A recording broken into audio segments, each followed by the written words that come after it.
Hey guys, welcome back to the podcast. My name is Jesse. I'm Josh. Second the Champloo!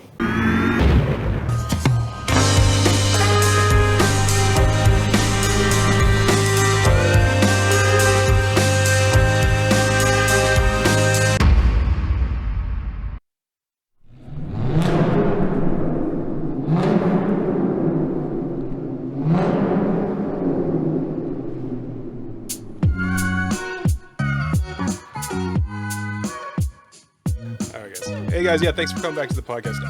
So today we're going to be talking about an old Hollywood trope that I think we're kind of seeing a resurgence on, especially with a lot of superhero films being out, a lot of indie films trying to get through all these, the fog and haze of so many different films coming out on Netflix, on Max, on everything. And yet there are still a couple of films that shine through and get through that fog of uploads and downloads. And that is what we're going to be talking about today. We're going to be talking about something that is action-packed, adrenaline-paced, and gets through to all audiences. Doesn't matter what age group it is, it's just pure fun. And that is F1. No pressure. None. The only question here is, why does Sonny Hayes come back to F1? I think it's really wonderful that Apex are giving second chances to the elderly. It's all right. You're just worried I'm quicker than you. You're making a mistake, thinking that I'm just going to be some grateful kid who'll bend the knee to an old-timer. I never should have pulled you into this. Down the inside, contact! So the story of F1. F1 is owned by this franchise owner who's played by Javier Bardem. One of my favorite actors, Javier Bardem, he's a fantastic actor. And he's about to lose everything on his franchise, his seat, and all the money. He's put in, I think, close to half $1 billion into this franchise. Apex GP, baby. At Apex GP. Apex GP. And he looks to an old driving partner to be part of this top-notch driving team with all its quirks, all its money behind it, all its technology. And he kind of just hopes for him just to win one singular race in first place. It's a desperate move for him to bring in someone named Sonny Hayes, played by Brad Pitt, who is a 30-year vet as a driver. He is kind of washed up, but we do see him as a talented guy racing for Daytona, essentially being a pivotal moment to win that race for that young driver. And he just goes team to team looking for that thrill, being behind the wheel. And he's essentially being given this opportunity to come back into one of the biggest races in the world, not just America, in the world, which is F1. Alongside that team is a young hotshot rookie. He's played by Damson Idris. I didn't know much about Joshua Pierce until I saw this movie, but apparently he was in a couple other shows that was wildly loved and adored, and they put him into this charismatic young hotshot rookie who thinks he's hot shit. I'm just curious, what did you think about F1? I saw that movie twice. So did I. I was in Vegas at the time for a conference, and I saw it in IMAX. There weren't too many people, which was kind of disappointing. I went for the crowd, and in Vegas, because they're having their Las Vegas Grand Prix coming up in November. It was a pretty big deal in terms of merchandise over there, so I couldn't help myself with that. And I'll be honest, I've never really been one for racing. I love movies overall. I love sports movies, anything with high adrenaline. And when I heard that I believe it's the director of Top Gun, Top Gun Maverick, Joseph Kosinski, did this film, and I saw the way that the film was capturing the driver's side, driver's perspective, I should say. Sorry, I was captivated. Like I said, I'm not a big race fan. I'm not a big car guy, but something about that film definitely made me interested. So I saw it in Vegas once, and then I saw it in Dolby. Because you got to see both versions. Yeah, you got to see it. You got to compare them. It's a war of film.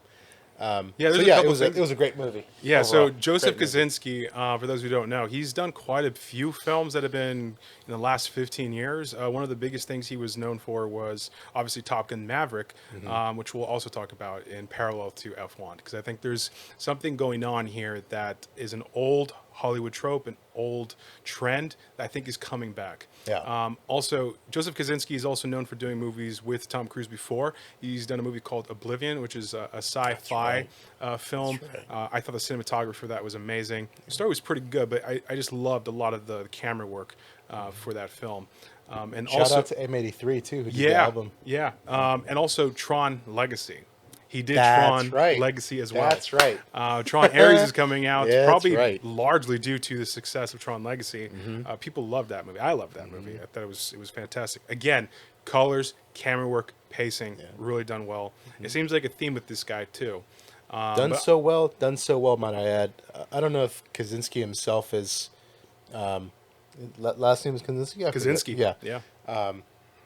The cinematography done so well that they've attached the cinematographer over to the new Star Wars film coming up. So that kind of shows that's true. No, it's true. Yeah. That kind of shows the level of success, even from Apple, right? Yeah. Nobody really, well, I should say Hollywood isn't really interested in seeing that rivalry from the streamers, right? From Netflix and from Apple. But as a fan of film, you know, if you're looking for a good story, you'll get it anywhere you can, as long as it's done right. No, I agree. I think we talked about this also in the last podcast. Through the fog, through the haze of all these things coming out, all these uploads, all these movies. I don't know how many films come out per year, but it's a lot. Especially with the streaming platforms, a lot of the money behind the streaming platforms like Apple and Netflix, Amazon Prime, Hulu. There's just so much to subscribe to. It's kind of hard to pick and choose which ones to go through, unless there's something that's captivating audiences in a trailer, captivating people to subscribe to all these parts. It's just not going to happen. But when you see something like F1 or even Top Gun Maverick, the hype, the excitement, maybe from the star power too, because obviously Brad Pitt is in this movie. Because you're right, I don't see people being huge fans of F1 in particular. I know people are fans of Fast and Furious. Yeah. But even I feel like for some of the wrong reasons, though. Oh, like, yes. I love those films too, but I stopped off at 5. I tried to hop on, but anyway, I digress. No, because here's something too. It's I see this particular film bringing in a fandom. Yeah. That like the first when I saw this movie, I just immediately was like, this is probably my favorite film of the year. Probably. And I've seen Superman. And I liked it. I like Fantastic Four too. But I'll be honest, this just pushed right through. You know, it just trailblazed right through.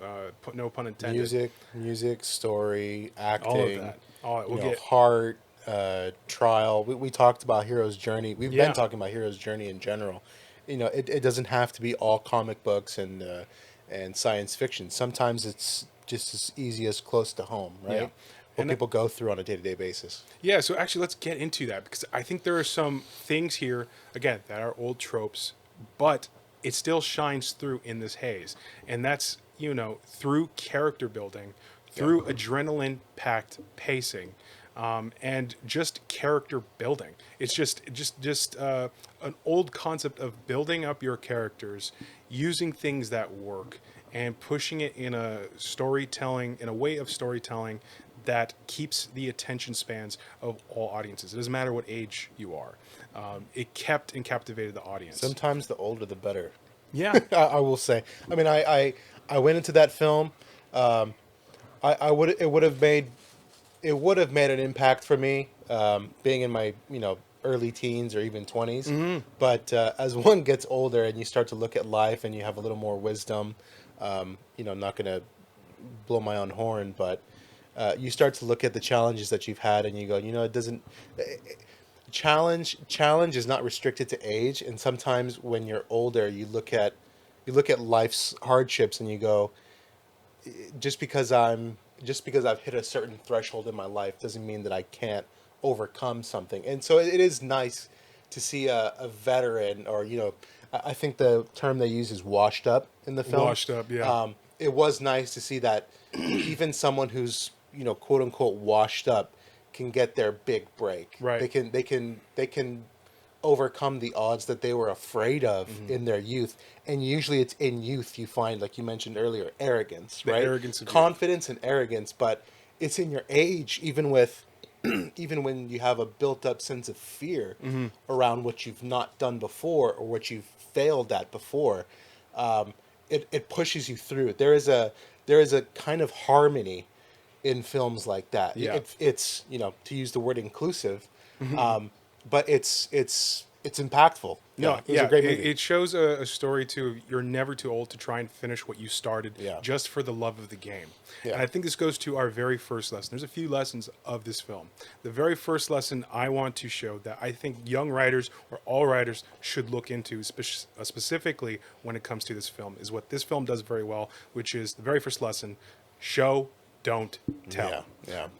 There are lots of moments in this film that if you weren't, because I think a lot of films today try and over-explain every little thing that's happening, every joke, and not letting the story just unfold, or letting cameras do the work sometimes too to tell a story. Specifically when it comes to the old dog in Brad Pitt coming Yeah. back. And I think there's also this thing of man versus machine. Yeah. There's a lot of money in F1. There's a lot of money in the technology that they put in Apex for the cars, for this young hotshot rookie. And there's something that this hotshot rookie is having trouble with, and that's his communication to tell the engineers exactly what's going wrong with the cars, with the acceleration, with the turning. He cannot explain it. He just expects it in his youth and arrogance to it already work in for him. It's be specific just for him, and this causes a lot of issues with the engineer and the driver. But when Sonny finally comes on to the course, and he's doing his own test lap, there are some things in this movie that they show because they mock him. They like, oh God, you're old. Why are we here with this old timer? This guy, yeah, he's washed up. He's old. Why are we here? The very first inclination is when the engineer is watching him put on his shoes. And he puts on his socks and how he ties his shoes, how he puts it under his boots. There's moments where he's taking a second to close his eyes, not pray, but kind of set his mind straight because he knows he's about to get into something crazy. There's a lot of moments of showing, don't tell. There's also another moment as well where they show him with two balls and he's just bouncing the balls. They have all this technology for the kid to exercise with, to try and figure out what his lap times are. But when it comes to Sonny, he's just very simplistic. He can be very communicative of exactly what the issues are. And with the balls were like a symbolism of his training, his reaction times too, as a driver. So yeah, what do you think about these show, don't tell moments? I'm actually thinking of one. There is a moment he's attached to. Sorry, Sonny is attached to his cards, right? Yeah. And that's kind of symbolizing that relationship that he had with his father, who was a gambler. But it's kind of, at least to me, it spoke to me in on two fronts. There was that attachment to his father, who you kind of get the sense that there was a tense relationship with his father, but he was still, his father. He loved his father. He wanted to make him proud. At least that's what I got from that. They don't go too much into it, but it's almost like a good luck thing also, right? Trying to make his father proud by holding on to those cards. Now, the viewer can take from that what they will. Eventually he abandons those cards in the final race, spoiler, sorry. Yeah, if you're watching this, there are going to be spoilers. If you didn't know. I mean, the film has been out for a while, so it's kind of on you at this point. But he's attached to the past. He's sentimental of the past, and he has a sentimentality for good luck also, right? Things that athletes get into, right? Whether it's Lucky Rabbit's foot or a specific ring or a prayer before a game. There are things there are elements of sportsmanlike behavior, right, is what I'll call it. Sure. But to that show, don't tell, it's also, when it comes to youth we're typically symbolized as we don't really need luck. We just need ourselves. We need our own intuition. We need our own strength. And it's through wisdom that you learn the importance of teamwork You learn the significance of teamwork, of good communication, which is something that Joshua Pierce is not good at No, he's at terrible all. at it. He's young. He expects He expects his operating team to coordinate with him at the level that he understands. He doesn't feel that he really needs to hear anyone out. As long as they have the car set up for him, he's good to go. On the flip side, Sonny is somewhat the same, but he knows how to handle the car, but not the people.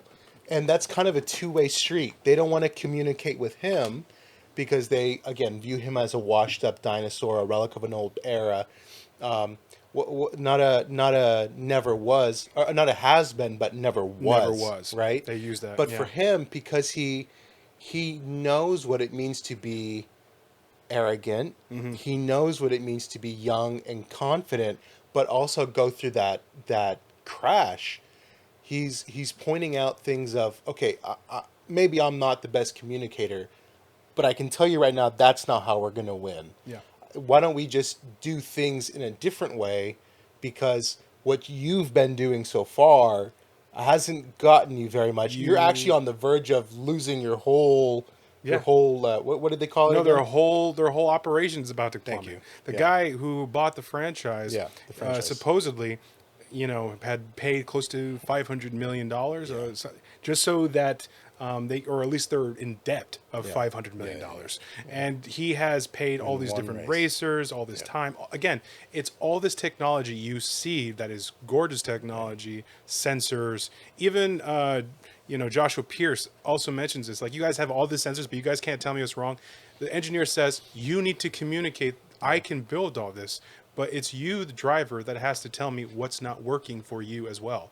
And he just expects this, like, no, you need to cater towards me. You need to do what I need. And if you're not, it's all your fault.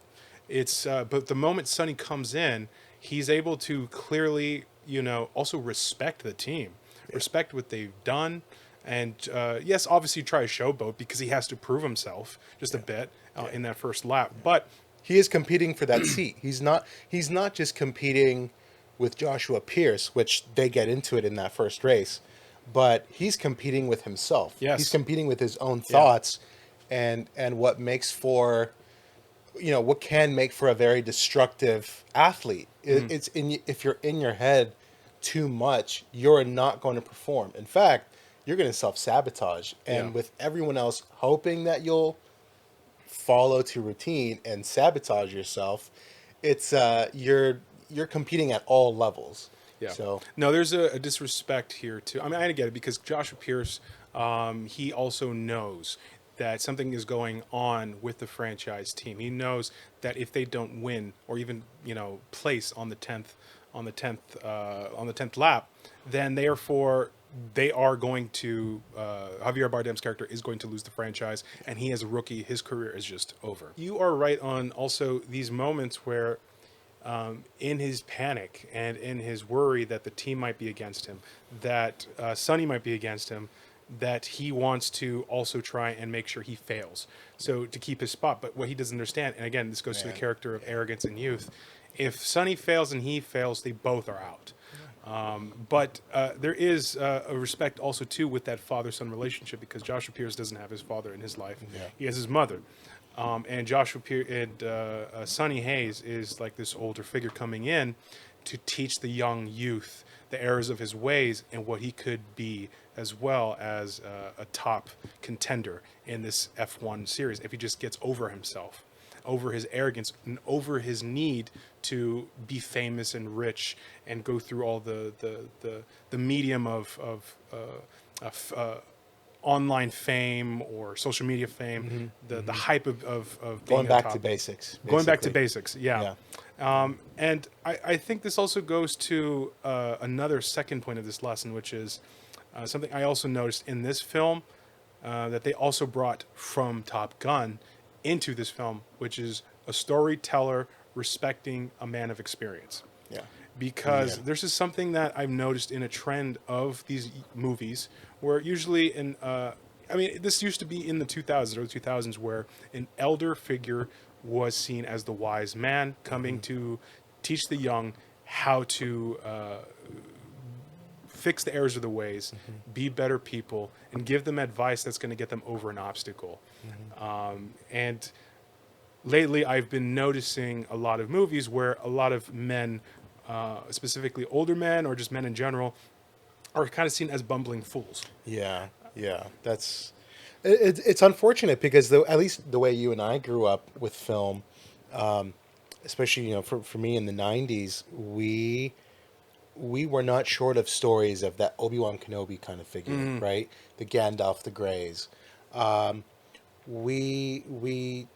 We've somehow strayed away from the elder. The elder is wise, doesn't have all the answers, but knows how to survive, knows how to overcome obstacles, understands that not everything is going to be perfect, not everything is going to be a win, not everything is going to be right now. You need to train yourself for cross country, not a 40-yard dash. Right. Film now, a lot of film now, is youth believing in oneself, believing in who you are, believing that your identity holds power, and that'll overcome all That'll get obstacles, you over and the you'll obstacle. win immediately once you start believing in just who you are. But it's also, it takes away from the idea of the team. Right. It takes away from the village, right? It takes a village to raise a child, right? No, you're right. So yeah, you see that with Top Gun and kind of that '80s nostalgia too, right? Bringing back the old classics. That's never, you can never go wrong. But it's the lessons that come from youth learning from their elders, and the elders also, learning that saying of old dogs can't learn new tricks. That's not true. It shows in these films that you can adapt with technology, but you still have to hold to patience. You have to hold to perseverance. Yeah. Right. It's the long-term track. But yeah. No, that actually goes into also the third lesson, which is old dogs can learn new tricks. Yeah. Because despite the fact of his experience as a driver, he still has also in his need to prove himself to this team, to this young kid, and to himself, and to the audience members, Right. that he is capable of being the best driver. He still has to get over his need to dictate exactly how things should go. Working together as a team, a village makes the person. I think he starts realizing that when Joshua lashes out at some of the other members for things Yeah. not going right. And he starts realizing, no, this kid who is trying to change the tires, she is messing up.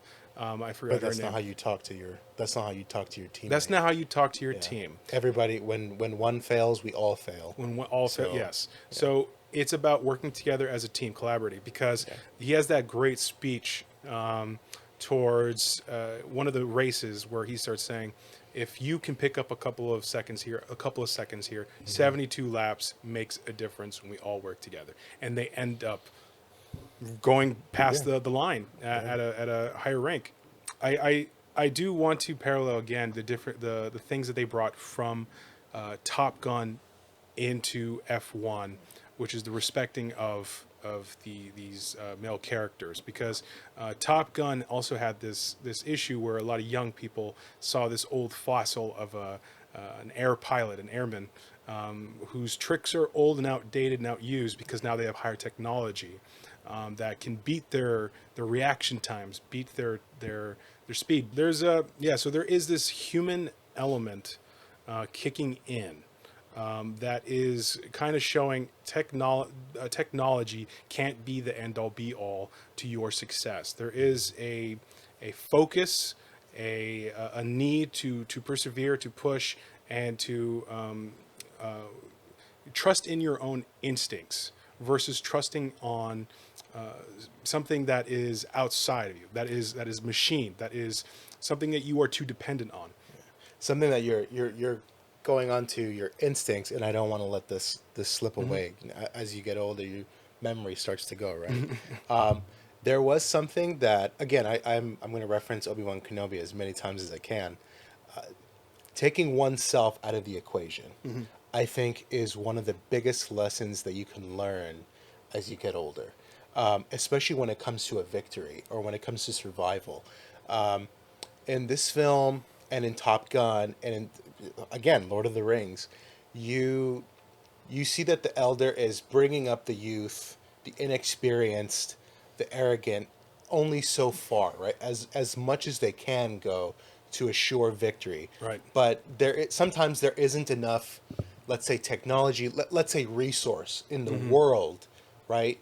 To get you over the edge of what you're trying to accomplish. Right. Sometimes it is self-sacrifice. Sometimes it is removing yourself from that conflict, or to deviate that conflict in your direction to lighten the load, right? You carry the burden of the party on your own shoulders and march off, letting the rest survive. So the same is in F1 in that final race, because he's been dying for that win, right? And he's wanted to see himself cross the finish line.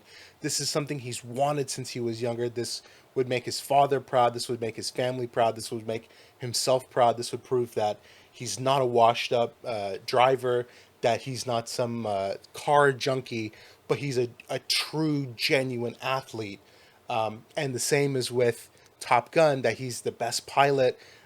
He's an instructor, sure, but at the end of the day, he wants to keep pushing himself and pushing himself. In both films, they sacrifice their dream goal, their push of my purpose needs to take second place, or my ego, however you want to call it, needs to take second place for the well-being of the team, for the well-being of another's safety.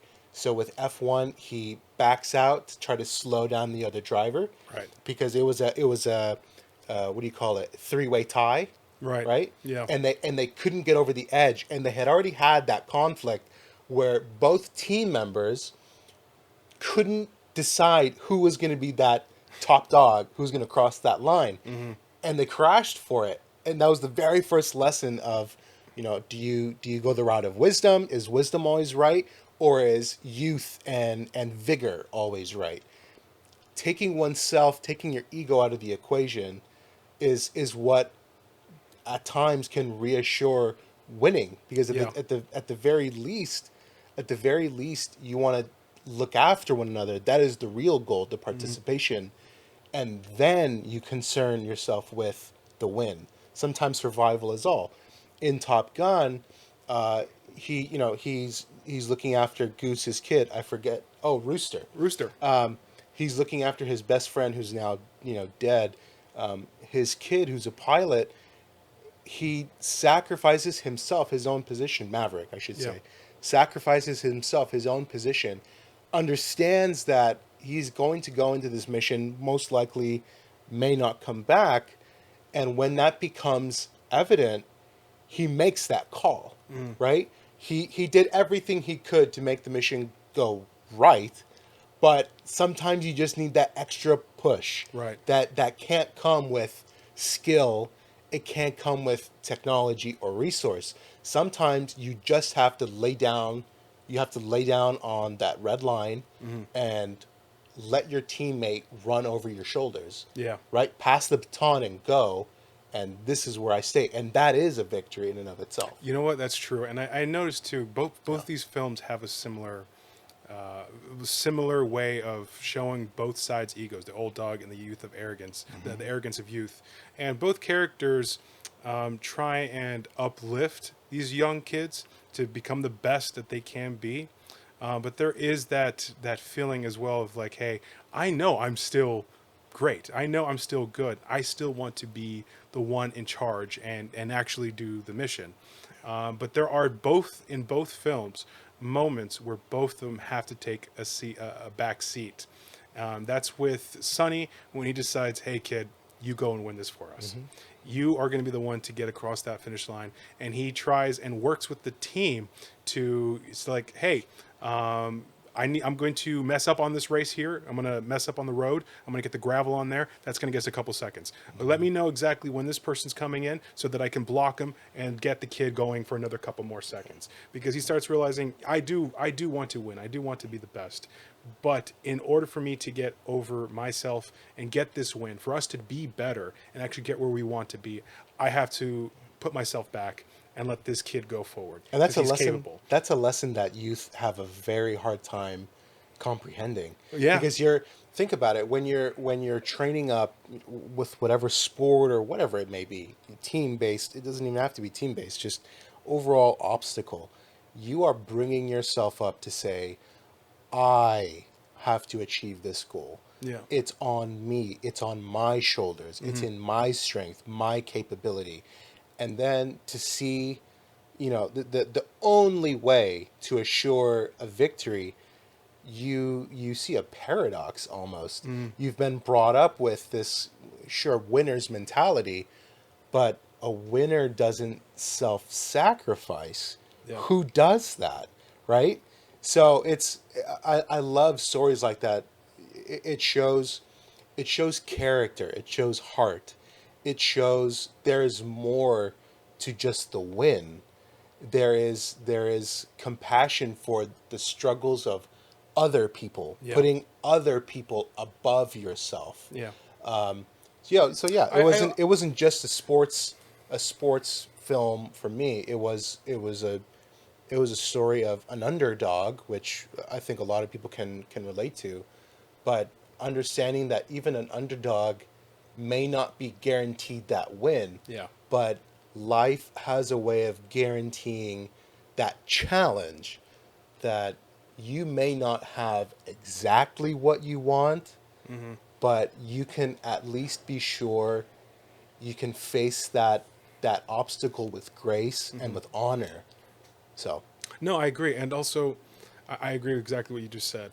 I think that also goes into when those youth, see these older men, these mature men, in their maturity and in their skill sets, really put themselves back and take a second to look at themselves and reevaluate and boost up these young kids. These kids, these young talent, in Rooster and in Joshua Pierce, they do see the role models that these older, mature men are for them. And it gives them a realization, too, that, you know what, I see the way this guy is moving. He's not telling me. He's showing me the way to act as an older, mature man and as a man with purpose. And it gives them the permission, too, to take a step back and let them have their win. Rooster in Maverick, when he decides, or when they're about to lead the mission, and he sees Maverick do that course with no problem. Yeah. And he's actually amazed and wowed by his abilities, and not just being an old man, but a man with skill and talent and experience that he needs to watch out and learn from. Also in Joshua Pierce, and realizing this guy was able to get over his, challenge with me and trying to be number one. And he actually tried uplifting me so that I can get my win. Even when Joshua Pierce goes over and the car, he doesn't listen to him in that one race where it starts raining. And they've done everything they can to make sure he gets propelled to win in that race right then and there. That would be what they've all worked towards. Yeah. And that arrogance of youth comes back in, and he's like, no, I got this. And he doesn't listen, goes over, and the car spins over, starts on fire, and he's out of commission for a number of races.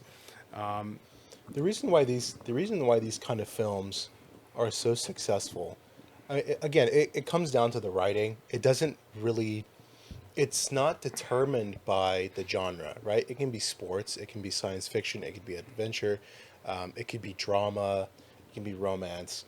The story, the saying is, you have to write what you know. You have to, coming from a creator's standpoint, the best creators, the best writers write what they know. They know hardship. They know sacrifice. They know loss. They know pain. They know, what we call in the modern era, the grind, right? If you don't know that, I'll say it like this: if you can't communicate that, that can break your film. The reason why this movie, and again, I'm going to emphasize, when I saw it, it was on opening night, summer, right, Summer, in yeah. Las Vegas, right. I'll just say people were busy gambling, but this was a relatively empty film, theater. I mean, but it was a fantastic film. And again, I've never really had interest in racing, in cars, or mechanics, whatever. But this spoke to me just from the get go of the commercial. I understood what the story was trying to get at. If you don't write it well, it's gonna come off hollow. I mentioned Obi-Wan because obviously George understood that need for youth needing a guide, a mentor, right? Longing for a new life, but also someone to guide them through it. But I can name, unfortunately, a very recent film that tried to execute on that narrative and flopped. What was that? Indiana Jones. Oh, The last yes. Indiana Jones. The And I know recent I don't Indiana want to Jones. deviate too No, it's long. okay, 'cause it's about an elder man. From Yeah. F1 and Top Gun, but the story, the theme is still there. Indiana Jones had a lot of reshoots. The from fan understanding is that they wanted to pass the torch on to Helena, Yeah. who has a very beautiful theme. I questioned the character motives and the overall writing of her character, but the theme was there, the plot was there. Indiana Jones was meant to pass on that the fedora in a way, Yeah. to Helena. Helena stuck to her arrogance for a Right. good while. Yeah. And you never, at least for myself as an audience member, you never quite got the impression that she's learned what it means to be an adventurer and a hero. No. You can be one and the other, but you can't have that self-satisfying, self-gratiating ego as part of it. And so when Jones, when he's stuck in the past, he tries, if you remember, he tries to tell her, Yeah. look, that portal is closing, leave me be. This is where my story ends. My story ends in the past, Right. where I've always been. Now, I love that they didn't kill Indiana Jones. I love that Yeah, me too. that they left him alive. And again, that story was all over the place. I don't know what happened there. I think that was the only part I really agreed with that film. But coming out of that movie, you go, I understood what they were trying to get at. Why did this seem so sour? No, I agree, actually. I think this is a perfect example of why these certain tropes fail if you're not writing it to how it's supposed to work as a story, as a unit. There is specifically in this last Indiana Jones, a lot of undercutting of the person who is Indiana Jones. Indiana Jones is not a fool.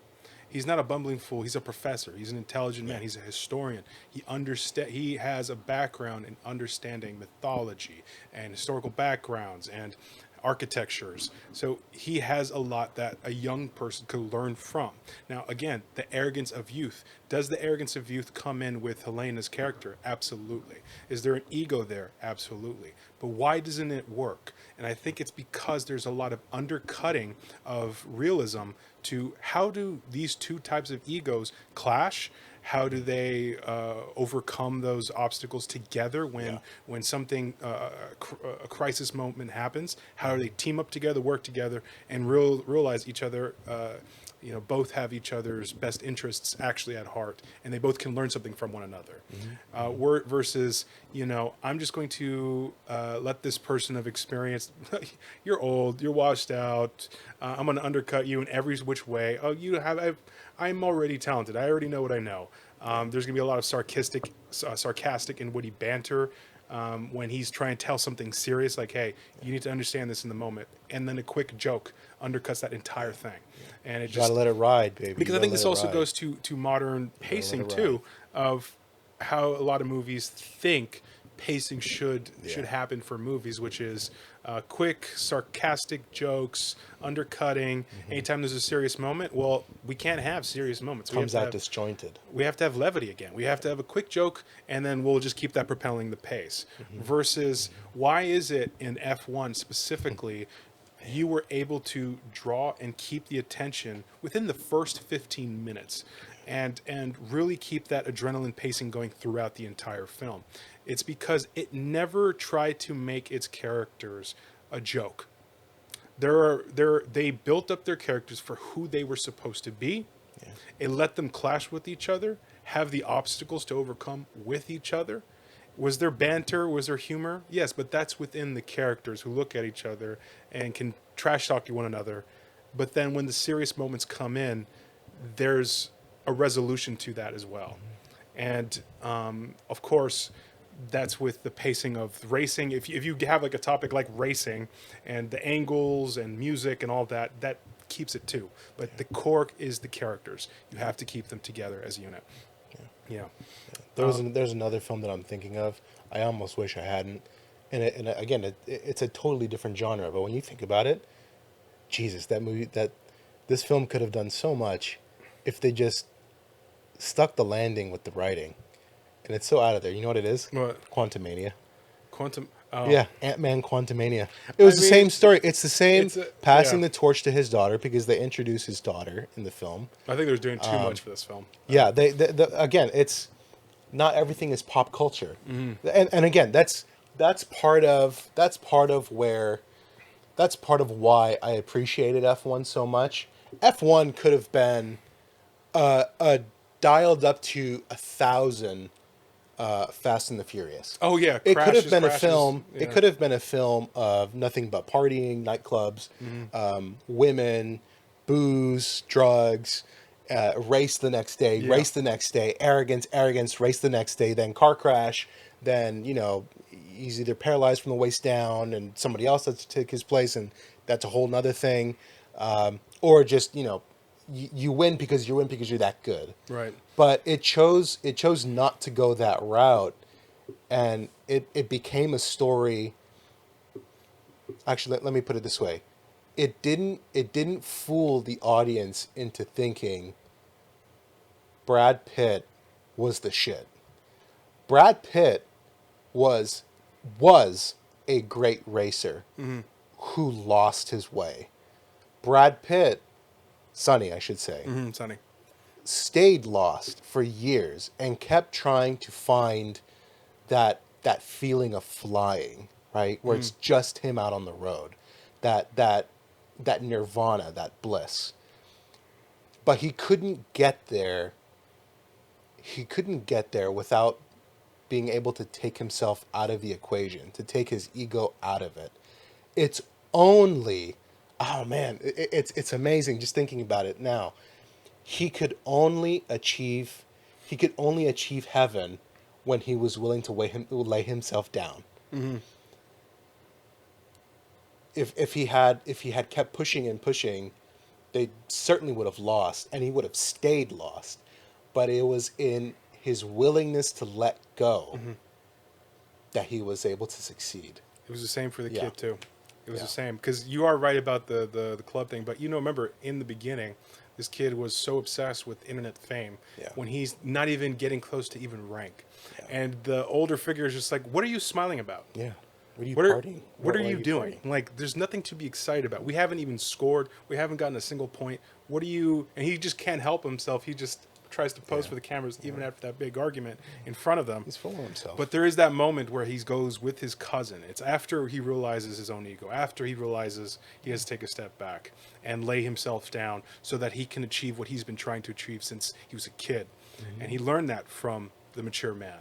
And that's when he's at the club and his cousin's there, and his cousin is trying to get him to drink and hang out with all the girls, and the girls are like, yeah, but you know this racer. He's looking up at a mirror at himself. And he's realizing, this isn't what I'm about. This is not what I'm trying to achieve. Yeah. I'm trying to achieve greatness. Yeah. And the only way I can do that is to get over my ego, get over the noise. The noise of fame, the noise of trying to get every girl, of internet fame, and really focusing on my achievements and working together as a team.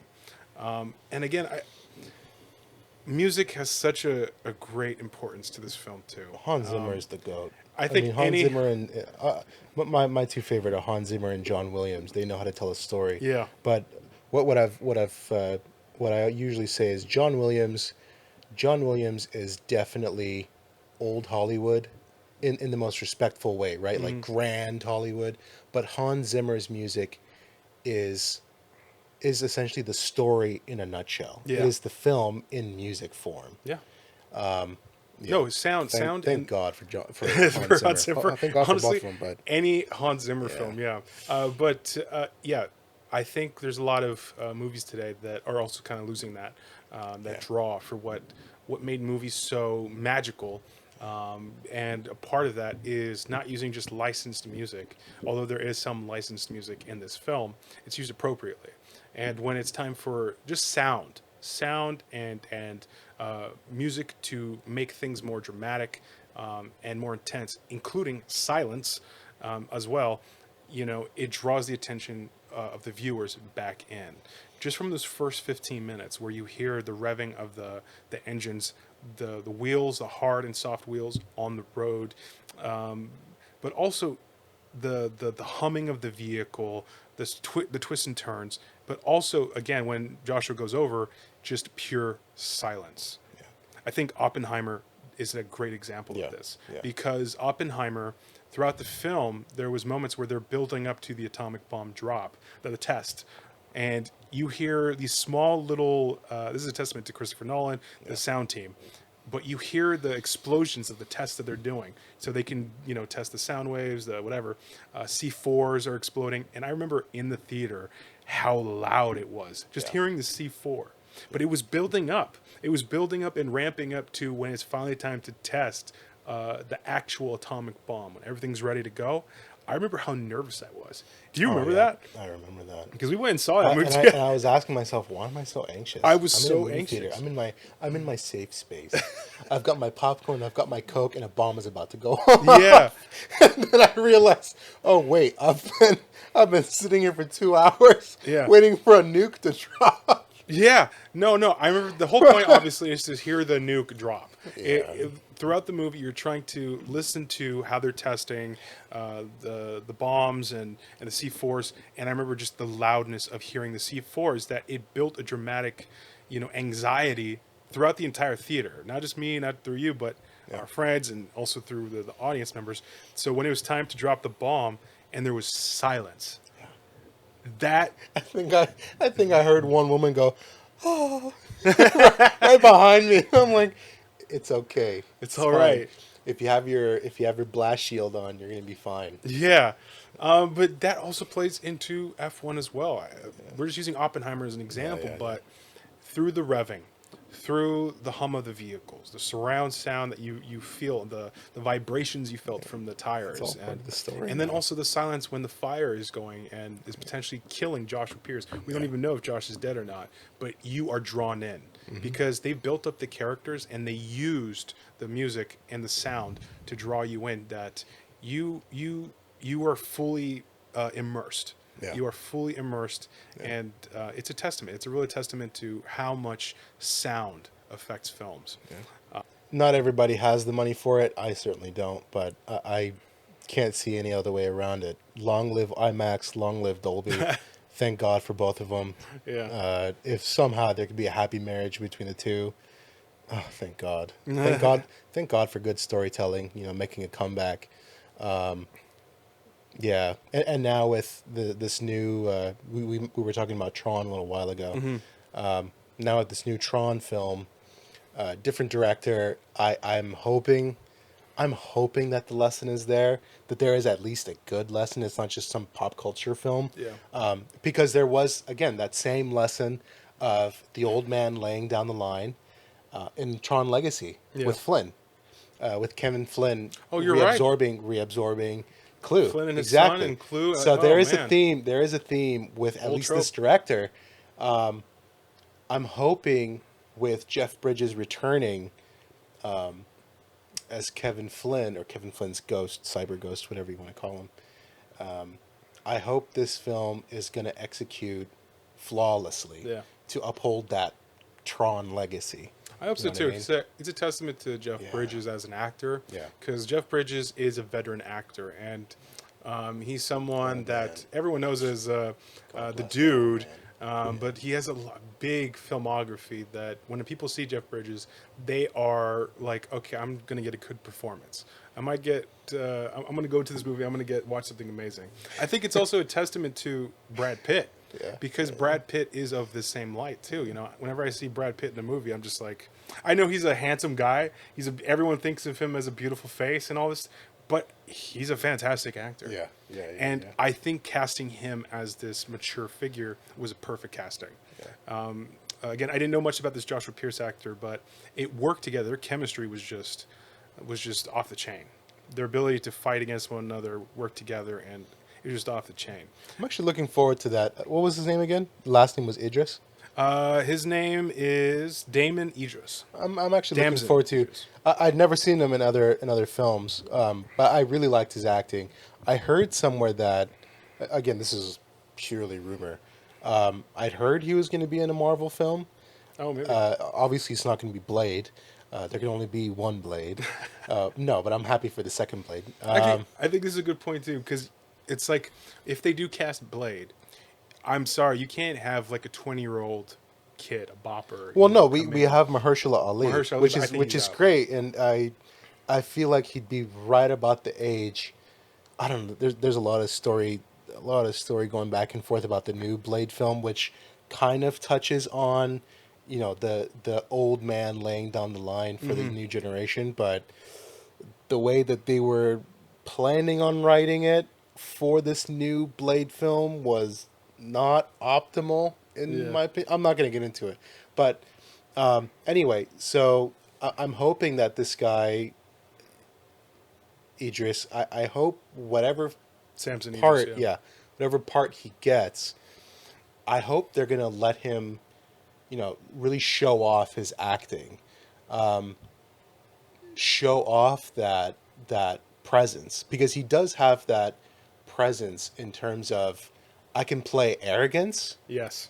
but I can also play youthful wisdom. Yeah. Which is a rare quality, I think, in film. Yes. Where, and you see it in the actor too, right? And so, you know, you can't always believe your childhood heroes, the actors that play them, are going to embody those characters. But when you see someone play that role so well, you can't help but wonder, are you also like this in real life? What's the word for it? You have to carry yourself with a certain charisma. Yeah, That it's even in arrogance, even in, you know, there's a charisma to arrogance too, Yeah. that some people cannot pull off. yeah, it's like old soul. It's like it's old maturity. soul maturity, It's yeah. it's a young man's maturity. Yeah. So yeah, I wish them all the best success in film. But No, yeah, and I think this goes to, it's okay to have your main character be a mature figure as well, the number one main character in a. I think people are so caught up in trying to get the younger generations shot. in a shot, which is fine. You know, like I love Dune. Dune was great. I love Timothée Chalamet. He's being put into everything at this point now, and there is.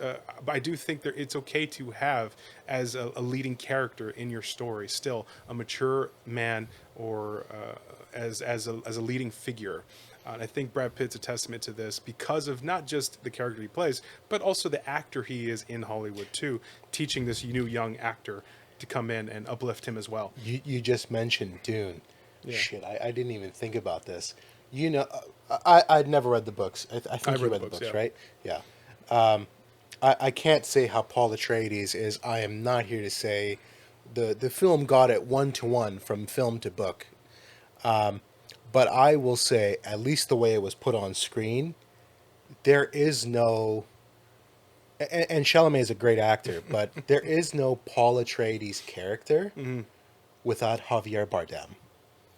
Oh, Javier Bardem being Teaches a him. more radical version of Gandalf, a more Sure. radical version of Obi-Wan Kenobi. All those because men you figures in his remember, life are like you that. remember what he says when he's wounded. He tells him, "Take my blade and just end me." Yeah. So you can move on because That's true. the mission is bigger than me. The mission is bigger than all of us. There is life in our victory. Mm-hmm. There is life in our journey. But if we cling to our own egos, to our own successes, then there's nothing, right? So that's my take. I No, love no. films like that. I have read the love books, films and like and that. you're right, because every single person in that Dune film, the male figures in his life, all of them, not just Javier Bardem's Yeah. character, but also Jason Momoa's character, Oscar Josh Brolin. Isaac's character, Josh Brolin's character. Mm-hmm. These are all male figures in his life that are men of experience. His and mom too. knowledge. His mom was willing to as lay well. down. She was Even the doctor willing that to lay betrayed down him. her life. Yeah. If you read the books and you know who, one thing that gets different from the books into the movies is the inner dialogue. Mm-hmm. Like there's a lot of inner monologues and dialogues happening within the characters that you don't see in the film because you can't, unless they had like a fourth wall or voiceover work. But that wasn't really prevalent in the movies. In the books, each of the mentors is looking at, they're looking at this kid, and the kid is looking at the elders, and he's learning everything from these mentors with experience in life, so he can be the best leader, better than his own father. Yeah. I gotta watch that movie again. Yeah. When's the third one coming out? When's Messiah? Next year? Oh man, that's coming out next year, I think. Hans 2027 is going Hans to be Zimmer, I a tell you. crazy slate. You're going to see lots of different movies in there in 2027. I hope to see more movies like this. Hans Zimmer, if you're doing a concert in California, please let us know. No, but I think my whole point is bringing up it's okay to have a mature someone, even in their 30s, can be that mature. It doesn't. Maturity is not 40s or 50s. It's just the way you carry yourself. Yeah. And I think another example of it's okay to cast people that don't look like 20-year-old, kids, because you want to bring that level of maturity. Someone who carries himself that way is in the upcoming James Bond movie show, right? Yeah. Amazon is about to take over James Bond, and usually when you think of James Bond, he is someone that is cunning. He's very calm. Yeah. He's mature. Methodical. He's methodical. He can seduce. He's not immature. I mean, there's some arrogance in Casino Royale, right? Yeah. And but there is a maturity there, and this man of experience, a man of that is deadly and can be threatening. M is his balance. Yeah. M is his balance. And I know for a fact they're trying to cast young kids because they want to build this thing into a franchise instead of trying to build a singular story that focuses on a theme of James Bond. They're focusing more on youth. Yeah. And so when I look at who they're trying to cast in this mature role, it's 20-year-old, 27, 26-year-old guys. I just don't see them having that level of maturity needed or cunningness. You just can't. You have to carry yourself in that charismatic way. That's mainly, again, that's, man. Because, like, look, here's the thing. They are looking at Bond right now, and I get it. Bond is a household name. We'll call it that. They are looking at franchise. Casino Royale, the Daniel Craig films did really well. I know Spectre and what was it? Spectre. It was Solace, Quantum of Solace. Quantum of Solace. Those are some Rocky films. Skyfall. I Great. love Skyfall. I love Skyfall. Yeah. There's a huge thing in China when I was in Shanghai. Anyway, and the last film, No Time to Die. Questionable ending, but sure. Same plot point, right? Laying down the line. M trying to But they're looking at it from the standpoint of, we want to do another 7-8 films. We need someone who's in their young 20s, who can carry the franchise with a presence. I don't, off the top of my head, can't think of very many actors that can reach down to what what is essentially James Bond's facade. Yeah. Like on the outside, and this is my understanding of it, right? Because I've not read the books, so I'm not a James Bond expert. You don't have to. There's But- like literally 50 movies. So. Yeah, exactly. So that's what I'm weighing myself Yeah, on, exactly right? same. You after like 27 movies, you kind of get the idea of who James Bond is. Mm-hmm. You at least hope you do. But James Bond's, like you just mentioned, cunning, arrogance, rash behavior, methodical. That behavior, a lot of it is to compensate for his own insecurities, his upbringing, what M, I think, calls a chip on his shoulder, Yeah. from being an orphan. But at the core of him, he is maybe not a wise man, but willing to learn from his mistakes. And every film, the reason why I think it translates so well is not because of the fancy cars or the money or the women or the luxurious locations, but it's because it is this man who comes off as a total prick, right? A total jerk.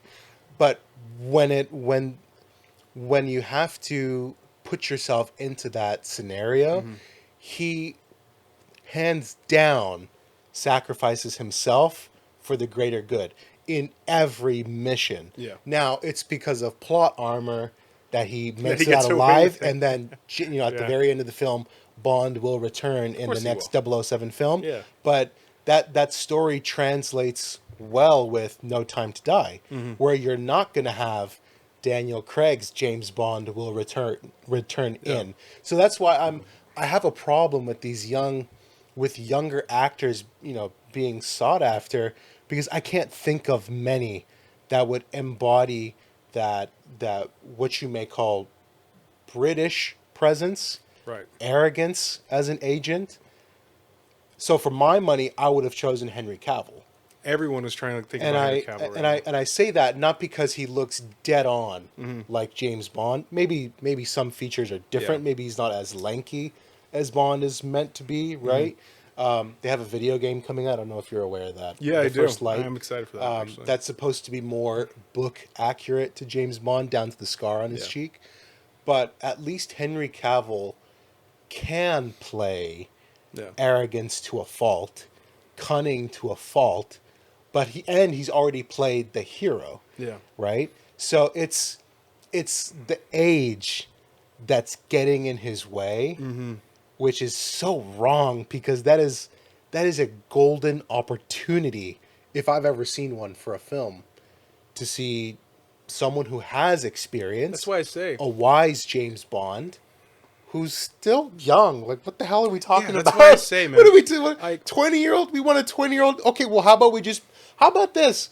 We start a franchise with a 40-year-old James Bond who nobody respects. He's finally achieved the 00, the 00 moniker, whatever you call it, the title. Nobody respects him with this new technology, right? Yeah, he can operate a smartphone. Who can't at this point, right?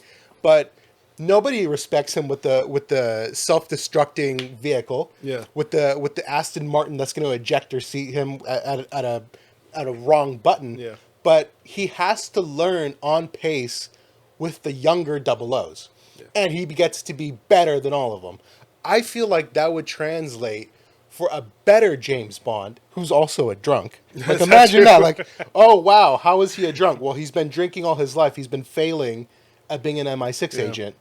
But whatever. Go with the 20-year-old. I remember that one guy. Go with that. He was auditioning around the same time originally, because he had pitched that he wanted. I want James Bond I want him to be a misogynist. I want him to be an. I think they hired him for the man from U.N.C.L.E. to test if he would be a good James Bond. Oh, you're talking about Henry Cavill. Yeah, I was talking about and this that's other straight actor. up. And that's straight up. This James Bond, but with an American accent. This is why I bring this up, because I do like, I don't, if for F1, if someone cast this mature character as a 40-year-old or even a 35-year-old, it wouldn't carry the same weight. No. And it's because of, maybe just because it's Brad Pitt essentially, but also because Brad Pitt is like close to 50 in his late 50s. There is something to a mature older man coming to do it. It just aesthetically and realistically feels more honest, versus, you know, a 30-year-old pretending like he's the experienced male trying to teach the youth of a 25-year-old how to do something. It's like, okay, you're 5 years difference. There's not much there. But if with James Bond, if we have someone in their mid 30s or even close to, because every James Bond has been in their late 30s and early 40s, like every one of them. And so when I see someone like, oh, we're going to have like a late 20-year-old, because we're not because of the character, but because we want to build a potential 10-year slate of franchise for the show, that to me does a disservice to the character, because there is something to a mature. I mean, maybe I'm wrong. Maybe they'll build him up to be that mature character over the years. But there is. Our point is, it's okay to have your leading person not be a mid 20 or late 20-year-old bop, and someone that has a real life maturity that feels realistic. That if you walked with them, like, you know, hey, no, I can feel your experience coming across the screen. I think in part, I can't fully blame it on social media. I think a lot of what Hollywood thinks, the audience wants, is young people on film doing, you know, cool things, or, you know, whatever. Maybe this is a stupid take, but what happened to down and out stories? Nobody wants to go into those anymore. Yeah. It's too depressing, I guess, or it's harder to write for. But we all, I mean, there is no one person that has not experienced that bitter sting of failure. And then if you're not as fortunate to finally overcome, to have that sting be a constant blunt, right? Where you're constantly failing and you're just looking for that one moment where you get it right. Hollywood keeps hiring young actors, and God bless them. They want to put some people to work. Good for them. Go for them, right? I'm not against that. Obviously, somebody has to make a name for themselves. But I would love to see more stories of, I'm not going to say old, but people who have experience, who have made mistakes, who have experienced life and all of its bitterness, but to taste joy and to taste victory, success, but it doesn't come easy to them, and you have to sometimes just sacrifice for it in a way that you don't expect. Whoever they pick for James Bond, good luck to you, man. But you're gonna get a lot of trash. I don't know about trash. The actor has online, to pull it off. Sure, but well, online. That's what I mean. If you really want an honest opinion, you're not going to go online. But if you want the most critical opinion, sure. Yeah. Right. No, I agree. This is why I love these two films, Top Gun and F1, because they're willing to allow these mature actors to play mature characters of men of experience. And what you do with these storylines, they're old, tropes, but it's able to also uplift these new actors. I would not have known who Joshua Pierce was without this film. Mm-hmm. Now, maybe that's a detriment to me but there's just a variety of things to watch. Some good, some bad. There's a variety. It's hard to kind of watch everything and pick something concrete, but something like this that pushes through, that trailblazes through. I got to watch a very well-known actor, a mature actor, uplift a young actor to a higher stardom. Yep. And to showcase his skills as an actor too, so that when I see his films, oh man, I'm going to be excited, because I'm like, dude, you were fantastic in F1. So what do you think the overall... do you think F1 is going to be influential in the future for films? Watching them be successful this summer as they were, as explosive of a film as they were. Do you see like a big trend? That's a loaded question. That is a loaded question. F1 was fantastic. If it stays as a standalone film, it's fantastic. Hollywood suffers from sequelitis. True. Just look to Gladiator and Gladiator Part 2. Yeah. I mean, I don't know how you feel about Gladiator Part 2, but It's not really it as could have memorable it for could me. have just stayed with Gladiator 1. Yeah. I think there is a story there for Sonny Hayes. It really depends on the writing team. Yeah. And who's going to have more power. Is it going to be the writers' room, who are speaking from experience, who write what they know? Or are the executives, not all of them, but I'm sure some of them, going to say, we need this film out like yesterday? Yeah. Budget be damned, so blow up the budget, rush the shooting, rush the script, not really pay homage to Sonny Hayes' sacrifices, his character, go right into Joshua Pierce's newfound success and kind of sideline Brad Pitt's role. I mean, if anything, there is. Man, I mentioned Fast and the Furious. I was about to bring that up. Yeah, I mentioned Fast and the Furious because there were some great lessons in those first few films. Yep. And then you start, again, you hit 5, and you go, what is this franchise becoming? No, this franchise could it's easily it's become... going from yeah. heart to popcorn. It's going from heart to popcorn. There's a moral, and then we're just doing this to fill seats. So it can go either way. I'd be skeptical if they do a number 2.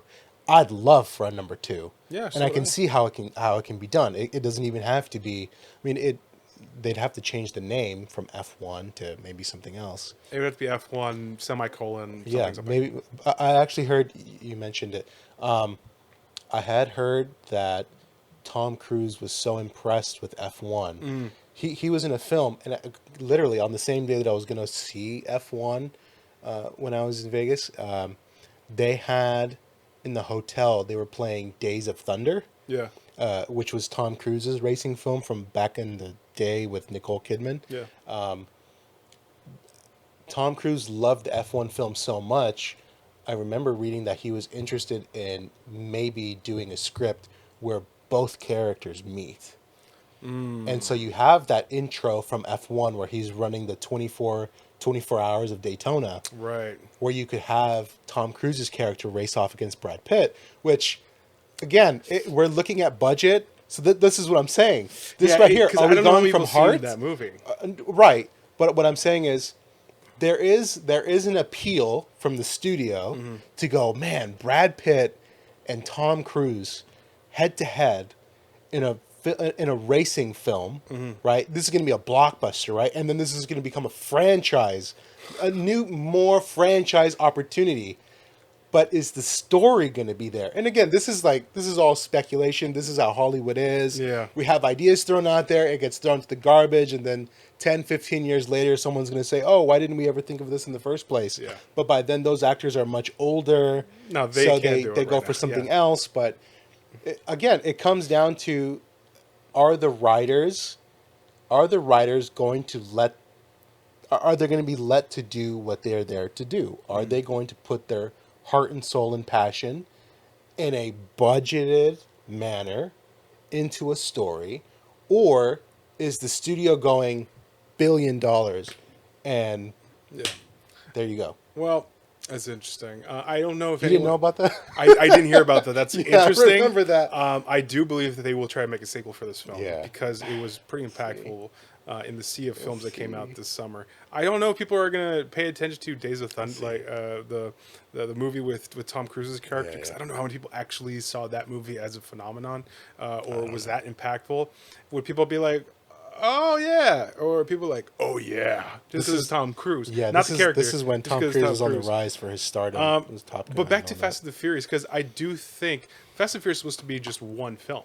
It was supposed to be the very first film of Fast and Furious, because at that point, what's his name? The guy that plays Dom, he was Vin Diesel. Vin Diesel. He was pretty much done after that film. It wasn't until Tokyo Drift, or like, hey, do you want to do that end credit scene, like where your character comes back? And then they did the fourth film until like just exploded Tokyo into Drift. 5, 6, 7, 8, 9, and then 2 parts of 10. Right? I could see doing 11. Like I know they did 10, and this is the final. That's their ride 10 part for 2, family, which is just but 11. They're gonna do 11. They're gonna do 12. You know they're gonna do 12 in space. Hi, Bubba. They're gonna do 12 in space. No. We already hit space. So Did we're we? gonna go I don't through even multiverse. remember.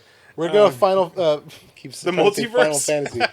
We're gonna go through Fast and the Furious multiverse. Oh God. But no, I could totally see F1 absolutely doing a second film. I could see them doing even a third film. The one thing I do think this film will actually do is make fans of F1. That's for sure. Every time I watch like a football movie or a boxing movie or a basketball movie, you know, I just get a little bit more excited to kind of watch those sports just up for, you know, for a while. I do love basketball. But for F1, it's an expensive sport to go and watch. I think you and I tried seeing if we can go to the races in Vegas that's coming out this October. Daddy ain't there yet. That's a plan ahead. That's a plan ahead type event. That's not a let's go do this weekend. Let's go hang out and drive out there this weekend. That's type get event. that event is get your best cigar, get your best shoes, your Italian suit, Yeah. and just bake out in that Las Vegas sun. Oh, God. But it looks so worth it. One thing last thing I do think about this film is I do think it is going to change how people see why movies like Top Gun were successful again, why F1 was successful again, because I think there's been a lot of movies that have come out this past 5 years that have huge budgets and these typical $250-300 million F1? Yeah, Which is F1. kind of crazy because Brad Pitt was actually driving those. Well, some of those scenes, he was actually driving those cars. Yes, he was hitting those speeds. Go out. So that's crazy. Be out and about. Find actual places to film at. Yeah. You know, enough with quality. I understand. You know, with Star Wars and their labs for all these great new ways to create backgrounds. You know, it's cool and all for certain scenes. Sometimes you but need there's just practical effects. You need practical. You need sets. outside sets. It makes it feel more realistic. Quality Hollywood. I felt miss that quality rain in that film. When the fire started, I felt I felt the heat. I felt the sound, the audience, and the fandom that was there watching those sports. I'm sure it's all background, obviously, but there were some real racers in that film too. You saw Lewis Hamilton for Ferrari, so that was pretty fun to see. But yeah, I really do think people are going to take a look at this and realize how much more impact story has, again, for films instead of just quick jokes, undercuts, and it's okay to go back to old tropes because then people actually flock to go see your movie, especially if the story is just good, you have nice star power. I'm interested to see what the future holds for movies like this again. Yeah. Now that there is an opening for them to return. And with that said, do you have anything else you want to say about F1? Or Top Gun? Or James Bond? Well, I know they're doing a sequel to Top Gun, so it's going to be Top Gun Part 3. There is going to be Top Gun Part Yeah. 3. Same crew, same people. Thank God. I know. Look, I told you, they're doing this. They actually tried this with RoboCop. They look at an old franchise from the past. It did really well. They try to reboot it. But if you don't have the same people, good luck. So yeah, I'm looking forward to the third Top Gun film. Hopefully, this is not going to be a Mission Impossible 9 scenario or Fast and the Furious 10 scenario. Hopefully, the studio can go, hey, we're going to do this third film, you know, God willing and Tom Cruise willing, because quite literally, those are the only two people, the only two entities that'll say no to this film at that point, right? Because it makes so much money. So hopefully the story is done right. Yeah. With F1, just don't ruin it. Just make a good film. Allow make a the racing movie to film. rest. Yeah. Make a sacrifice. Whatever it's going to be. Just write it well. Yeah, and keep the budget tight. It's fine. I mean, you're already driving expensive ass cars. Keep the rest of the budget tight. Yeah. And Maybe have Sonny Hayes go to jail for a change, and he has to do a death race kind of. he's a death race. Oh man, then we can combine franchises again with Fast and the Furious. FDR. FFF. Well, and with that said, guys, thanks so much for tuning to the podcast. We had a lot of fun watching this movie, and I hope to see more movies like this. I do think we need more movies that kind of made us fall in love with cinema in general, not just sequel, but something that is, to quote Martin Scorsese, cinema, absolute cinema. Okay, so again, my name is Jesse. I'm Josh. And you guys are watching Cinema Champloo. Thank you very much. Take care. Bye.